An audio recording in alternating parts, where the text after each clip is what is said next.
Welcome to the 30-Minute Hour. It's the personal development podcast for entrepreneurs who are looking to level up and become unstoppable. I'm your host, Eric Twiggs, your procrastination prevention partner. Joining me as always, you know him as the super CEO, the business strategist extraordinaire, and all around good guy, Ted Fells. Happy Monday. Yes, happy Monday it is. That Monday comes around pretty fast, doesn't it? Man, it's crazy. It's crazy. It's like it's almost the end of the year. It's almost Christmas. Yep.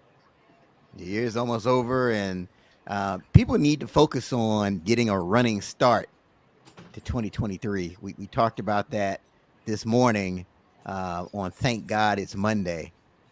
You know, how do you get that running start? Because a lot of people, I'm just going to wait until the new year, and then I'm really going to step my game up. And in that new year, I'm going to start that diet. I'm going to work out. Man, wait till January. Give me another sliced pizza. Let me get another sliced pizza. Please. For January, I'm giving it all up. So you don't want to do that, right? You want to get a running start. So make sure you check out our episode or our Thank God It's Monday. We talk about your start to greatness. Focus there. But as you can tell already, this is not your everyday podcast. No, we do it a little different here. We do things differently here. But definitely you can watch us live on Facebook, on LinkedIn, and on YouTube. Just going in and to the search bar and typing in the 30-Minute Hour. And you can also go to Apple Podcasts or Spotify and listen to one of our episodes. We're up to 545,000 downloads. Ooh-wee. Did you hear that?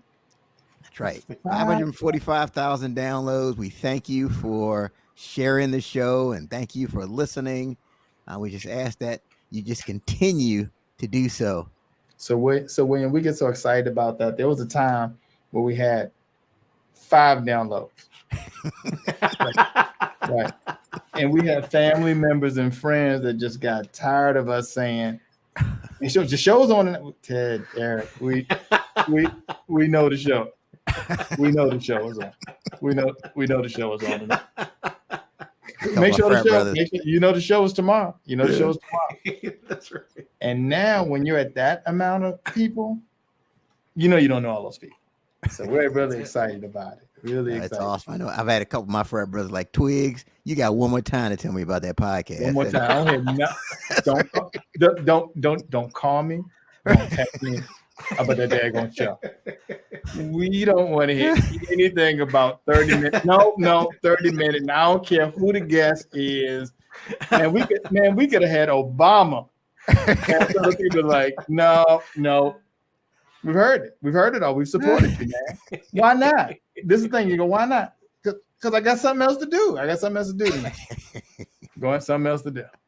So we're just thankful for those that have supported us and keep sharing the show. We appreciate it. Absolutely. And this is definitely an episode you want to share. It's the leadership secret that can 10x your business results, your business growth. And leadership is one of those topics where a lot of people, they say a lot of the same canned cliche type things, but this is different. And I have to tell you, I read a lot of books on the topic. I've heard a lot of speakers at different conferences, and this is a unique perspective that you need to lean into if you want to 10x your business growth and really take things to the next level. So our guest today, he's got that fresh perspective on leadership. He's a leadership and an executive coach. He helps leaders to intentionally grow and thrive by using his framework. And he's written a book about his framework that's gone on to become a #1 Amazon bestseller. So please join me in welcoming to the 30-Minute Hour podcast, William Attaway. Eric, Ted, it is an honor to be here. Thanks for having me on the show. Yeah, man, it's an honor to have you. And I'm always looking for like unique perspectives, right? Because like everything we do, there's always thousands of other people that do the same thing or something similar, right? Like there are 1,000 people that talk about leadership, but Sure. there's only one person that I'm aware of that has your perspective on leadership. So we'll talk about that here in a little bit, but wanted to kind of take things back, right? Want to give people a perspective. So when you were at Stanford University, like what was your vision for your career at that time? Eric, I came to Stanford in Birmingham intending to be a pharmacist. I went in as a pre-pharmacy major, and I had worked in a pharmacy in high school, and thought this was a great way that I could help people in a very tangible way. And so I went, and my first year pre-pharmacy is all about chemistry, inorganic chemistry. I get to organic chemistry, and I decided, this is not really what I want to do for the rest of my life. That was the point where I said, this is it. I'm done with this now. But now what? And I didn't have a clear direction. I didn't have a clear focus. And so I dropped out and I started working. I was an office manager for a drugstore chain, and then went to work in sales for a telecommunications provider, wireless telecommunications. This was back in the early to mid 90s in the Southeast. And I learned so much then about leading and about learning how to lead. And I began to think through, I'd attended my first leadership conference when I was 15 years old, and was just captivated by the subject, the power of a great leader. What does that look like? And throughout history, we can see great examples of leadership and, the other kind too. And so I looked at this and I started to think, well, what makes the difference? And I thought about my chemistry studies, brief though they were. I learned about the power of a catalyst. A catalyst is something that you introduce into a mixture to incite or to accelerate significant change to make an impact. And, I thought about that, and I thought, every great leader I've ever learned from, worked for, or studied would resonate with that definition. They want to make change. They want to make an impact. They want to accelerate or incite change to make a difference. And so I began at that point to study and begin to develop what became the framework for what I call catalytic leadership that makes a difference. Yeah, that's interesting. Catalytic leadership. Again, that's something. So, and that solely came out of your exploration in the chemistry and everything else that you came up with that slice of leadership. Absolutely. It's my non-straight path. Because so many of us, as we're developing and growing as leaders and as people, it's never just up and to the right. It's always these paths. I'm going to go this way. Oh, no, not that way. I'm going to go this way. Oh, not that way. And that's the story of so many of the leaders that I talk to and interview and now coach. And that's why you can never take any experience for granted, right? Because I think like we've all been in that place where it's like, why am I here? What does this have to do with what I want to do? But then later, especially if you're in a big leadership position, you can pull from just those experiences that seem random, and they're more meaningful than you would think. So I'm curious. No such thing as a wasted experience. No such thing. Right. No, that's awesome. So I'm curious if you could go back and talk to yourself from back when you were at Stanford University. Like, what advice would you give based off of what you now know? Don't be so sure. I think that would be the first thing I would say. Don't be so sure. Because, I think when we're all that young, we are incredibly sure. We may not be that smart yet because we don't know it all yet, but we are incredibly sure that we are. We're incredibly sure about what's next. I think my advice would be don't be so sure. I mean, that applies now. Like no matter. It does, doesn't it? I don't know, Eric. I mean, when we were in college, we thought about having a podcast. Right? We didn't know what the what? What? Like you don't even know what's out there. Yeah. Right. Yeah, Yes, like you said, don't be so sure. Be open to the possibilities, especially in an ever-changing world. Yeah. I mean, I think that's great advice. Like, I just think you have to like just leave the door open to the possibility, for example, that you could be the problem.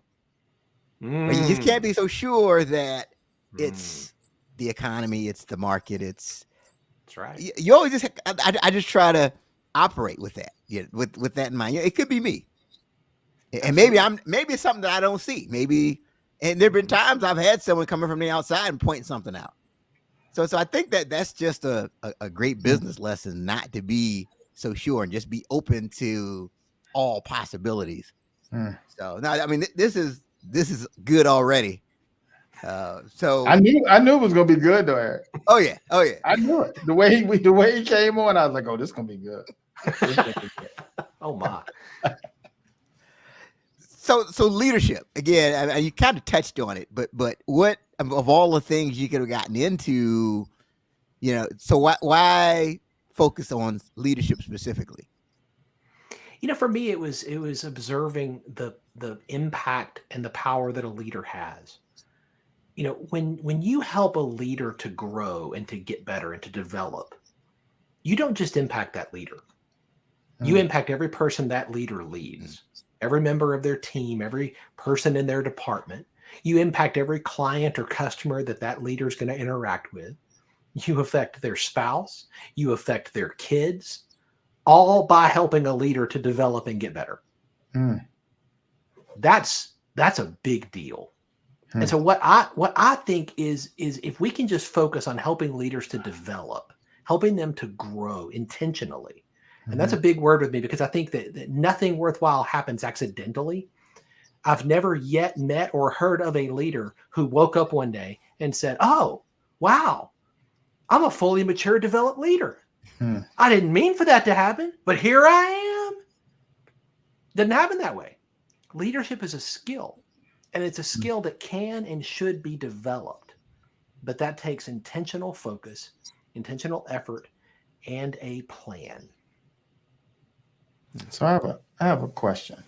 Do you think some people are truly born leaders? I think some people are born with the right tools to set them up for great success. They have charisma. They have the ability to retain information. They have the ability to be winsome and inspire people. But I think anybody can develop the skills of a leader. Wow. They simply have to choose to do so. Okay. And that's the point. You got to choose it. You got to want it. That's a good point, because everyone doesn't want to lead. Like some people just want to just deal with themselves. Some people never want to be in a leadership position. They just want to kind of do their thing and not be accountable to others and have to, motivate them and all of that. They just want to, hey, tell me what you want me to do. I'll do my thing and I'll do it well, and leave me alone. And that's kind of it. So now I'm definitely. And that's fair. That's fair. I think we have to understand what leadership is at its core. And I think John Maxwell's spot on. Leadership is influence, nothing less, nothing more. If leadership is truly influence, well, who doesn't have influence with at least one other person that's walking the planet? We all have that, right? At least one. You should hope at least one. You should hope, right? Right. Now, am I going to take and leverage that influence for my own selfish benefit? Or am I going to leverage that influence for the benefit of other people? I think that's what distinguishes a leader, a truly catalytic leader. This is why it's so important to understand that wherever you are, you have influence. You may think, I don't lead anything. No, but you have influence with other people. You have influence with your coworkers. And there is such a thing as learning to lead up, where you actually are providing leadership to the people that you report to. That's a skill. It's a skill that too few people have. But if you learn it, you will add so much value to whatever team you're on, whatever company or organization you work for. They will never want to let you go. Eric, you're looking like me. That lead up, yeah. Talk about so if somebody heard you say that right now, and they want to know, like, how do you develop that skill where you're leading people who technically supervise you? Like how does somebody develop that? It starts by listening.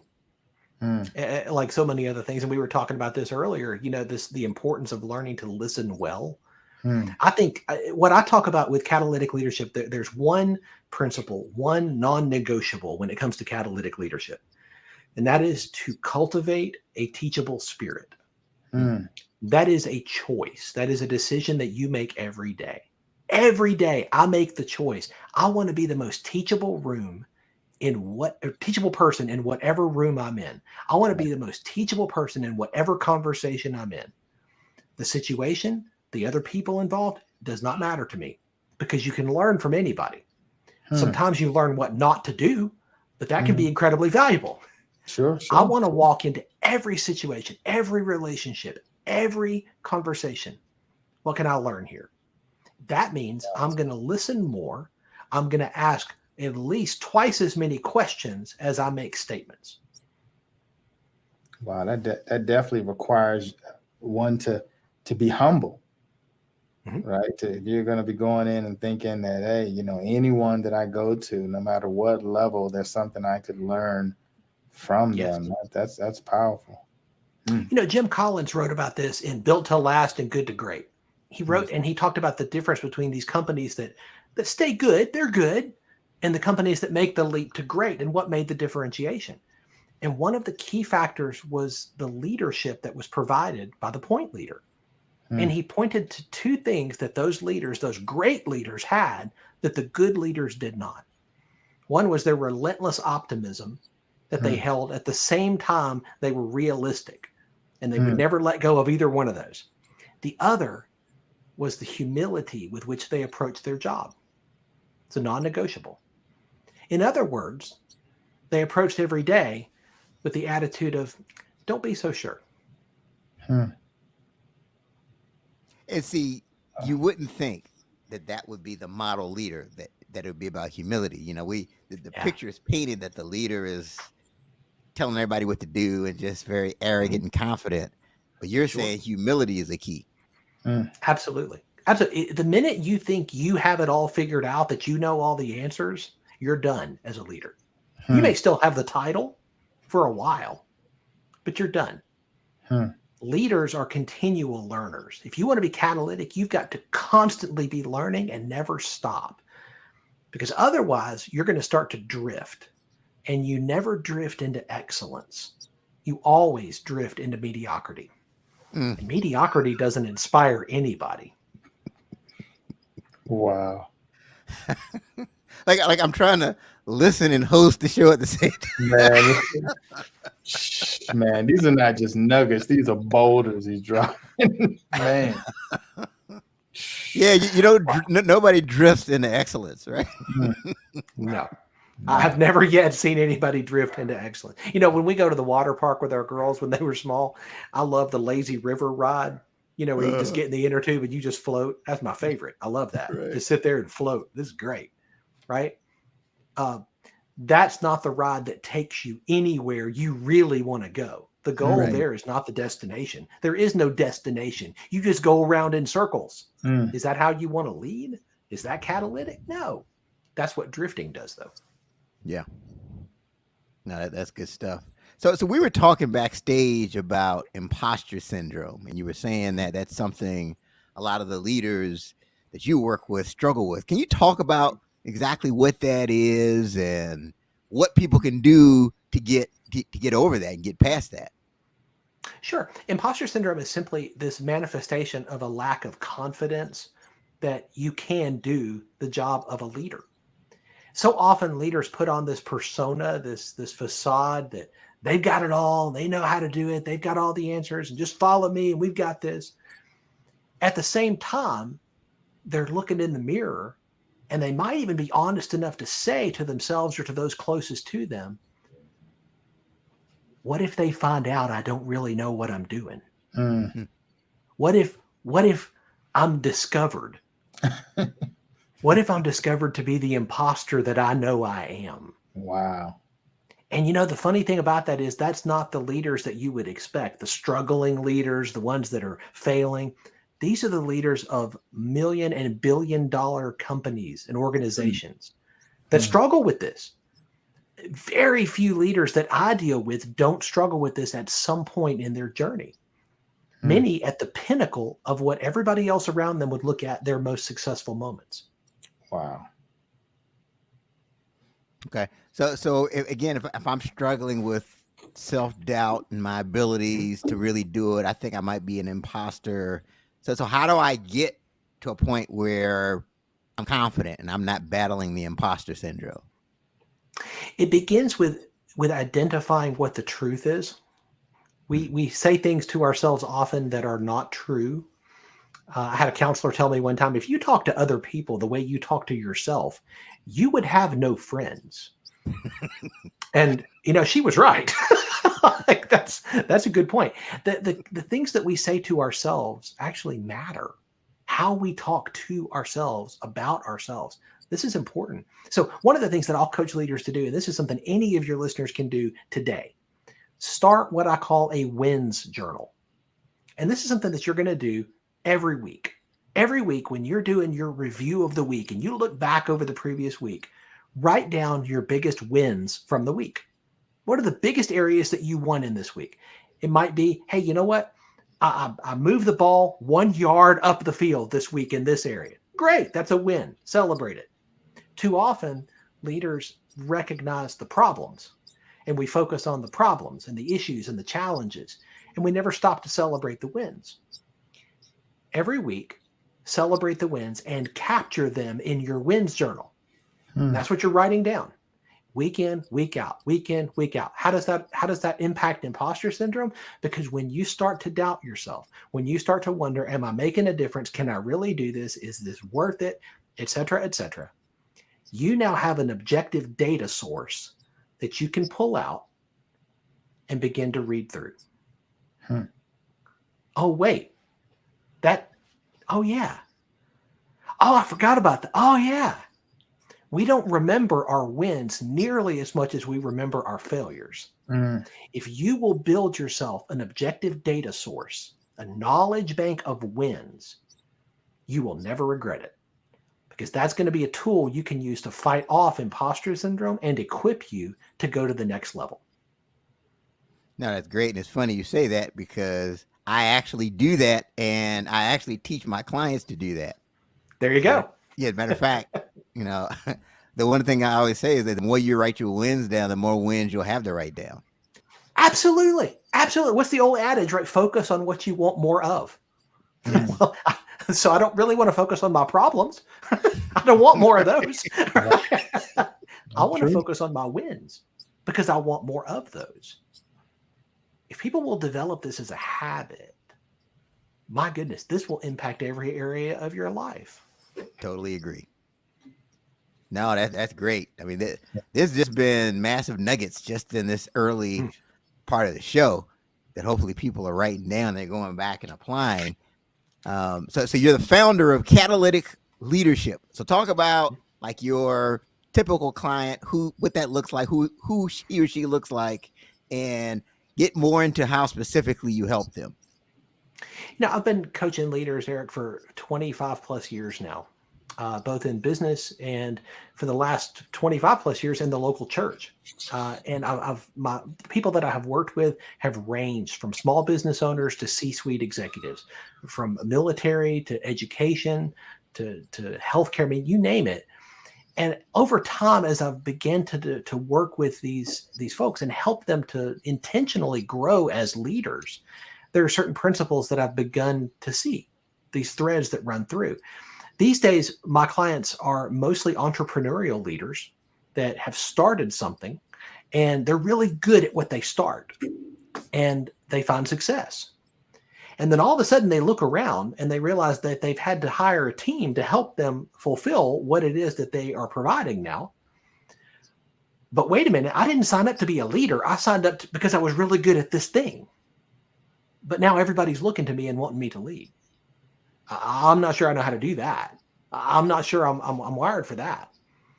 That's where they'll engage with me, because what I want to do is help them to grow as a leader, help them to understand that they can do this. They can intentionally grow as a leader and thrive as a leader. They simply have to choose to do so. The challenge is that we can't see the whole picture when we're in the frame. We need somebody from the outside. We need somebody from the outside who's going to look in and help us see what we can't see, who's going to ask us questions that maybe nobody else in our world is going to ask us. That's how you find a way around your blind spots, and you deal with them and move beyond them. Let me tell you something. Let me tell you something. I'm taking that. You can't see the whole picture when you're in the frame. That right there, mic dropping. First time I heard it, it resonated so deeply with me. Oh my goodness. Oh my goodness. And it makes complete sense. I mean, that's why you need a mentor. That's why you need a coach. That's why it helps to have that second set of eyes, because there's always that aspect of yourself that you won't be able to see. Well, they're called blind spots for a reason. There you go. You're never going to see them. There you go. And I think it's really important. I think it's really important also to maybe get input from people that you are leading. Yes. Right? Yes. Absolutely. Because, there's been times when there's been people that I've led that have said things that made me think, well, really? Is that what I'm doing or I've done? And sometimes that's really tough. Sometimes you just got to eat the soup. Like that's some tough soup to eat sometime when you hear that, right? But you have to give it some thought, because if you think you're leading and you're getting through to whoever that, your team is, and you really aren't. Yeah. And there may be some feedback there for you. Yeah. And too many leaders, I think, Ted, like they push back on that and they don't want to hear it. All they want is people around them who are going to tell them how great they are, or what a great job they're doing, or how glad they are to work there. That's what they really want. And when somebody starts to cross and offer that feedback, I don't want to hear that. And that's communicated. Yeah. Personally, what I talk to my clients about and trying to help them learn is that, the first 90% of honesty that you get from other people and that you give to other people, the first 90% is pretty easy. We can all do that. The last 10% is what we hold back on. Because we're afraid we're going to break a relationship. We're afraid we're going to damage somebody's ego. We're afraid we're going to get fired. So we don't give the last 10%. But you know what? That last 10%, that's where the magic is. That's where the transformation happens. That's where you get better. So what I tell my team, I want the last 10%. In fact, I demand the last 10%, because what we do matters too much to hold that back from one another. We're going to be a last 10% team. And that's really interesting. I remember early in my company, I had a mentor, and he came in and he just established a great relationship with everyone in the core group, and he'd have these meetings with these guys, and they just share everything, right? Because and one day he gave me and my partner this folder. I don't know if I told you about this, Eric, with feedback. Oh man. And I was there with him. I'm trying to justify it. Well, Eric said that because of this, or Sue said this because of that. And it's not that you don't know the whole story. You just saw this nugget. That's it. That's right. I'm telling you, you try. It's a tough thing to deal with, because, man, that's not me. Right. So here's the challenge. Maybe it is. Right.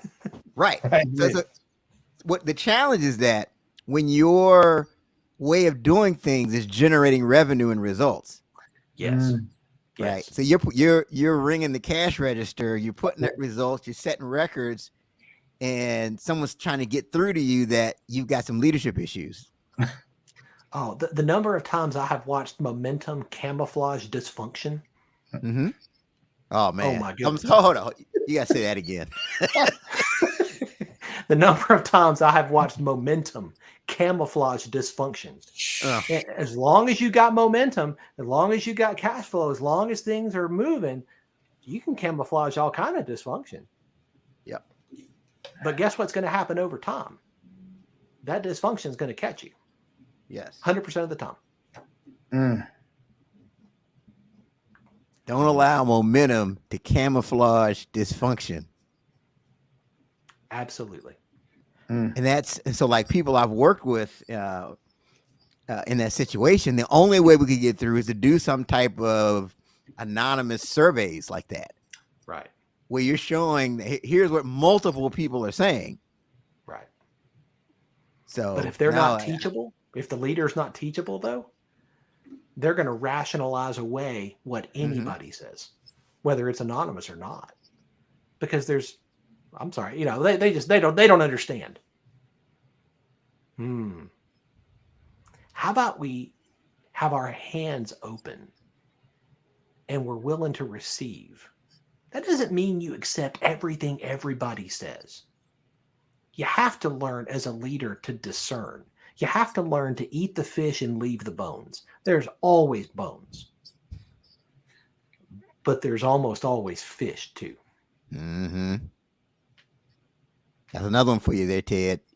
Eat the fish. Hope you're taking notes. Eat the fish and leave the bones. Leave the bones. Man. All right. So what are some other specific things that leaders can do to like apply your catalytic leadership principles to grow their business? One of the things that I'm talking about a lot with leaders is the importance of discovering how you are wired as a leader. When we start in leadership, we all start pretty much the same way. We mimic or copy leaders that we admire. Maybe it's somebody that we worked for. Maybe it's somebody we have learned from afar, but we begin to copy them. I've even watched leaders who copy the style of dress that this leader has, whoever it is that they're looking up to. And that's normal in the beginning because that's how you learn, right? You copy what you see. The problem comes when you stay there. Because if you stay there, what happens over time is you become a bad copy of a great leader. You don't need that. Nobody needs that. You are designed the way you are designed. You need to lead from your own wiring, not pretending to be somebody else. And that starts with understanding how you're wired. There's so many assessment tools, the Myers-Briggs, the DISC. So many different tools that you can take and learn, begin to learn and be aware of how you are wired as a leader. But you have to start with an understanding that there is not one Myers-Briggs type that all leaders have to fit. There's not one DISC profile that every leader fits. No. You can lead how you are wired from wherever you are. But you have to start by being authentic. Be authentically you and lead from that space. For instance, a lot of people think leaders have to be extroverted. They have to be people, extroverted, out front, charismatic types. Well, some are. That's great. If you look at my Myers-Briggs profile, I am an I. In fact, I'm so far I, there is no E. You can't see the E. It's in the next county. That's how far I am. But I'm a leader. I've been leading for decades. How does that work? Well, am I pretending to be an E? No. I just have to learn that based on how I'm wired, extroverted activities and environments are not what fills my tank. That's not what powers my battery. I've got to build time doing what recharges me so that I can do what I need to do as a leader. That began with understanding my wiring. So I challenge leaders and I help them to discover how they are wired so they can lead from that authentic place. That's step one. Step two is discovering the wiring of the people on your immediate team, the people who report to you. The reason that's important is if you begin to lean into their wiring, lead them based on how they're wired, and help them to make their best investments from their strengths, well, they're going to believe that you see them as an actual person, not just a cog in a machine. And you know what happens when your team members see that? They begin to lean in. They're not going to run down the road for somebody who's going to give them 10 more bucks. They're going to lean in because you see them as an actual 3D human being. You want to help them to grow and to make their best contributions to the world and to the organization. Wow. Yes. So if I hear you correctly, you need to know how you're wired, and then you need to know how your people are wired. because one of the things I've found, it sounds like this is where you're going with this too, is that it's really about self-awareness.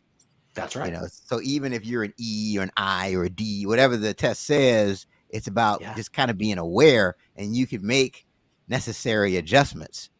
And so the challenge I have, because like on the disc, I'm always like the D, the dominant, and I've had to learn that not everybody in the world is a D.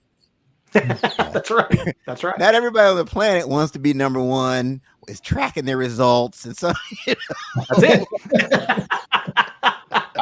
I'm a high C. I'm good. Right. I'm good. That's right. There you go. Right. So I've had to learn. So I've had to make adjustments. Not everybody's motivated by wanting to be number one and all this other stuff. Some people they want comfort and security. They want. So no, I do think that is critical.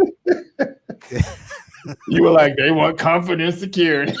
That's how we do though, man. It's like, what do you mean you don't want to be number one? What do you mean you don't want to strive for excellence in everything that you do? What is wrong with you? Right. Unbelievable. That's really what we're saying. Oh man.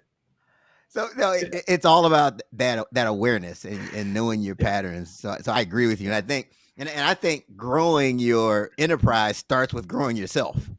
Yeah, absolutely. Right. You will never lead anyone any place you haven't been. Exactly. And I think you mentioned that thing about always learning, and I think if you have that as the leader, your people will pick up on that too. Well, you're modeling it. Whatever you want them to do, you're modeling it. If you want to be unteachable, if you want to be the one who has all the answers and never asks a question, then that's what they're going to do, because that's what you're leading them to. Yep. If you want them to be teachable, you better be the most teachable person in the room. Absolutely. So tell us about a client, a success story you have that applied your framework and now they've kind of gone to that next level. There's so many people over the years that I could think about. I think about one guy who came to me and wasn't sure of what his next steps were going to be. Really struggled with like, how do I transition from what I've been doing for the last 20 plus years into a whole different thing? But that's where his heart was. And he really struggled. And so we started by having a lot of great conversation as I was coaching him, trying to help him to understand what was in his heart, what his vision truly was for the next chapter of his life. It could look different. And sometimes all we need is somebody outside of us to give us permission. Somebody to say, it's okay to do something. You don't have to do the exact same thing every day for 50 years. You can do something different. And so we began to build out a plan and develop that. And now I watch him and he is thriving doing this next chapter, doing what it is that he is designed to do from his place of authentic, transformative growth. And I watch him as he is now pouring that into other leaders. That to me that's a great success. Another leader is an entrepreneur in the tech space.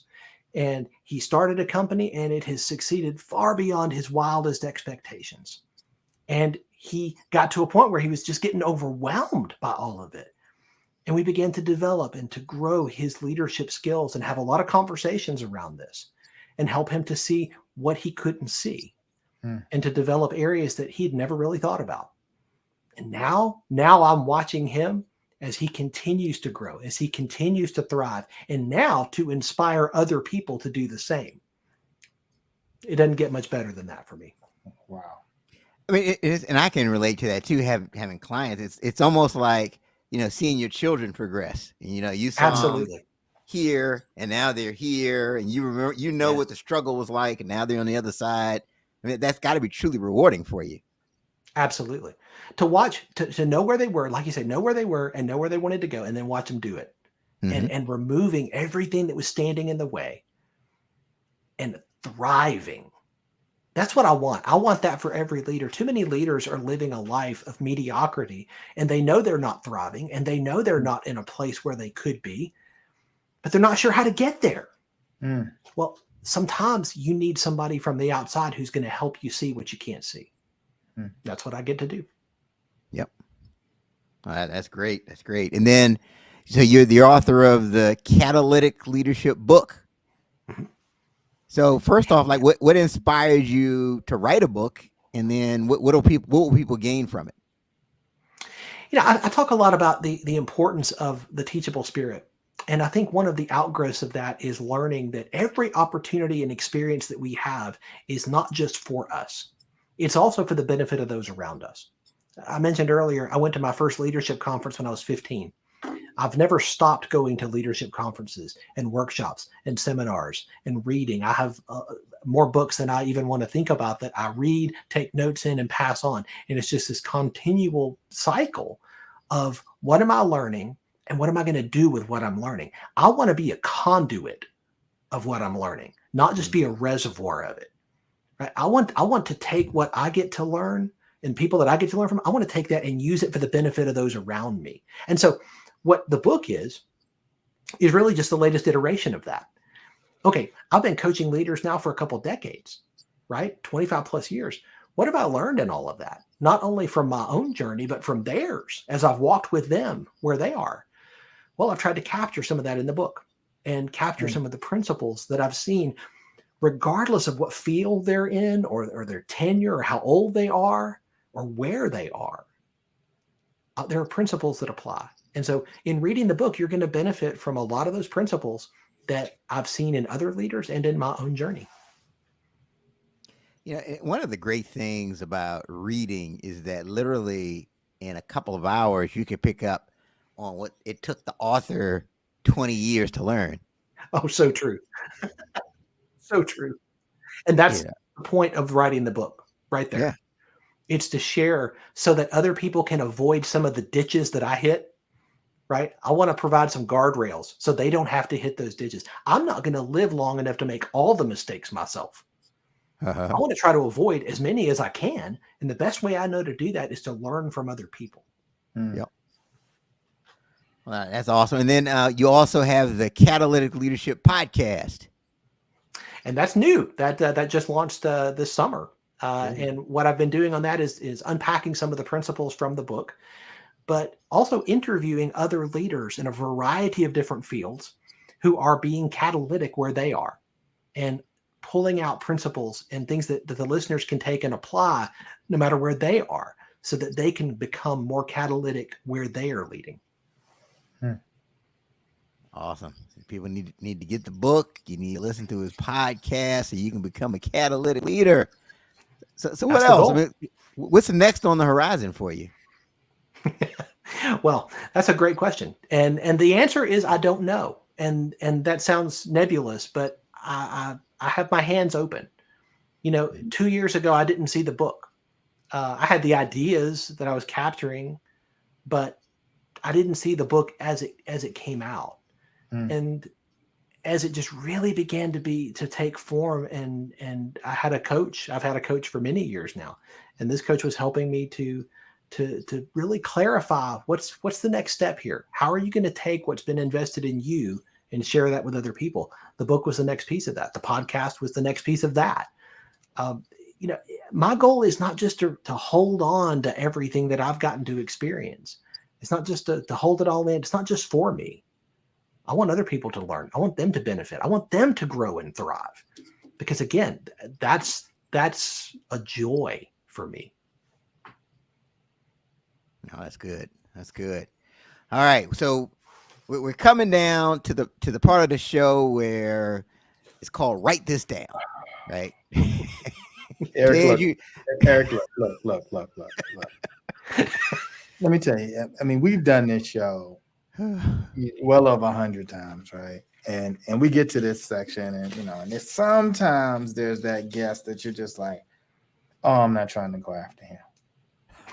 This is one of those times. I'm concerned.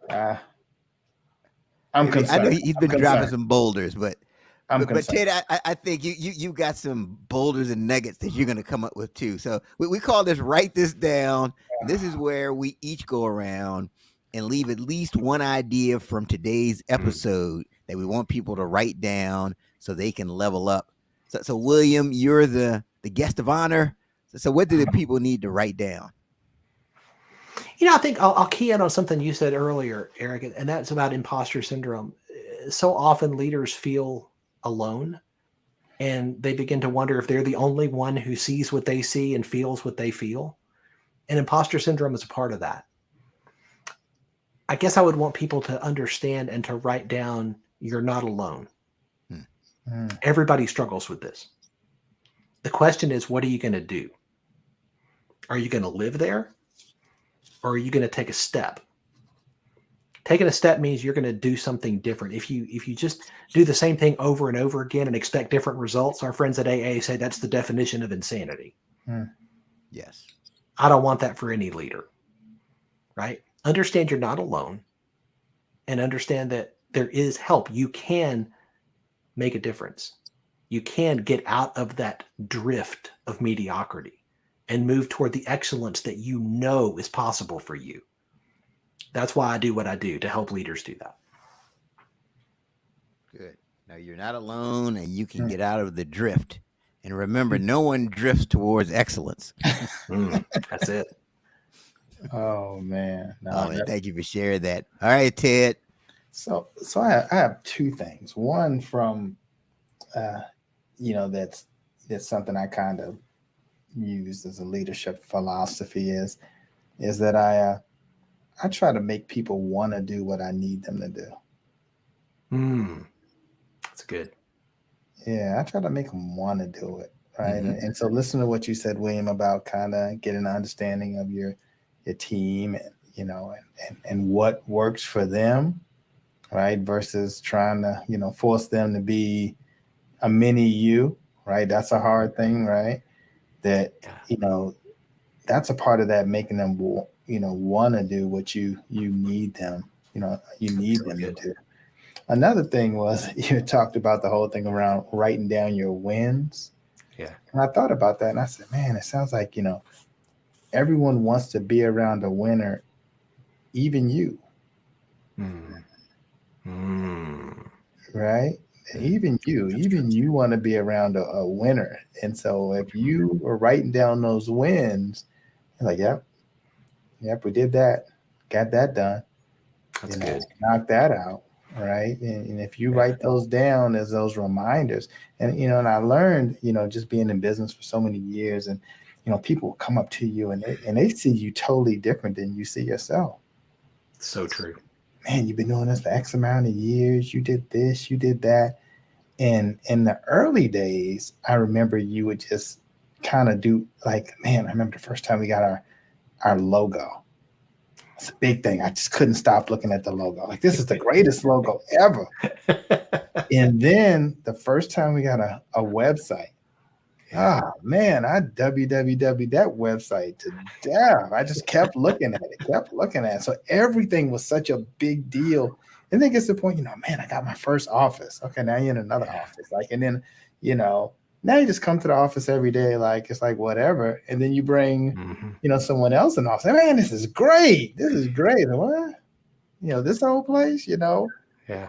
And so, but each of these things were wins, right? First contract, it could have been the smallest contract in the world, but someone thought enough to sign up with you, right? And that's a big deal. And those are all wins. And as you continue to move and accomplish these things, oftentimes you just forget. Yeah. And so everyone wants to be around a winner, even you. And, you don't have to go too far to be around a winner, right? That's so good. That's great. Everybody wants to be around a winner, including you. Yeah. Yeah. Write that down. Write that down. And make sure you write down your wins. You got me pumped up, William. You got me over here going. Like, man. William. That's good, man. I love that. Yeah, everybody wants to be around a winner. So for me, write this down. It reminds me of when I was coming up in the automotive service industry, and I had a leader who really inspired me, and I was his assistant at the time. And so we would have store meetings, and he had this habit where the day of the store meeting, we get everybody as a monthly thing. You get everybody in. He always scheduled it on his off day. Always. Like he always scheduled Wow. it, but he came on his day off to do the meeting, Mm. and he would be in his jeans and all of that. And I used to wonder why. And he told me that he's sending a message that this is important. This is so important that it's my day off. So I'm going to come in. I'm going to make the time because this is so important. And so the employees, if they were scheduled off, they would come to the meeting because they knew it was important. And that's a habit that I just kept. I stayed with that years later. I mean, I'm talking about when I was like a district manager, and I was scheduled during time I was off. I'm coming into my plain clothes. But what I learned from that is a key leadership nugget that when you're a leader, more things are caught than they are taught. That's right. Like your people, they're watching you. That's right. And they catch what you do. So they pay attention. Okay, so he's coming in on his day off. This must be important. I'll come in on my day off as well. So good. Yeah, he's taking ownership. Yeah. Of his mistakes. Maybe I should too. Things are caught, then taught. Wow. Write that down. Wow. Eric, you wouldn't just let me just leave on a high like that. You just had to come back with something big. I said, look at here, man. Just when I thought I dropped the mic, he picked it up and dropped it again. Man, that's caught. More things are caught than taught. That's good stuff. Absolutely. Man. Yeah. Now this is something I can talk about this all day. Oh, but we realize that William has other things to do. That's right. That's right. William got somewhere to be. I got somewhere to be. I can't be with y'all all night talking this leadership stuff. We're gonna have to get William back, man. This is absolutely. I've really enjoyed this, guys. This has been a lot of fun. Oh man. You got some great insights on leadership, and I can see why you're having the success that you're having. So please share with the people how they can connect with you, how they can get your book. So they can go to catalyticleadership.net and they can find out more about what I do, the coaching that I provide. If your listeners will go to catalyticleadershipbook.com, I would love to give them a free copy of the book. My goal is to get this into the hands of as many leaders as I can. And I think if your listeners are willing to pay the shipping so I can get it to them, we'll put a paper copy of the book in their hands. Wow. Again, the goal is to see leaders become catalytic. And I don't want there to be any obstacles to that. So catalyticleadershipbook.com. catalyticleadershipbook.com. Make sure you go visit his site, get you a copy of that book. It's got some life-changing information in there. And there was some life-changing information on this episode. My life's been changed from this episode. Man, it's been great. So William was saying a couple of things, and Ted is looking at me like, did he just say that? Because I can tell. Because I know. See, we've done this enough times, William, that I know when it got him, right? Like, when it's almost like when you taste something and it's like it's real good. He was like, Like I watched him and I knew at that point. Yeah, man. And it was several times that happened that we both were like, man, like that right there is powerful. Good stuff. This is what I talk about, what we've talked about today. This is the benefit of other people who have poured into my life. This is not all me just coming up with this, sitting in a room with a piece of paper. This is people who have invested and poured into me, people that I've learned from afar, people that I've learned from in person. And I think our responsibility as leaders is not just to hold on to all that. I think it's to share it, to be open-handed with it. And I think that when we do that, when we get that right, everybody around us is going to see the impact of it. Yep. Totally agree. All right. So this is definitely an episode you want to share. I mean, don't forget to share the show. Share this show. Man. If you're listening to us on the Apple or Spotify, you may just want to rewind and hear some of the key nuggets. Write down some of the key nuggets, get off the treadmill and all that. Write down some of these key nuggets that we shared today. But you can go back and listen on Apple Podcasts, Spotify, in any of those places which you like to consume podcast content. That is our time for this week. Special thank you again to William Attaway, our guest. And until next time, have a great one.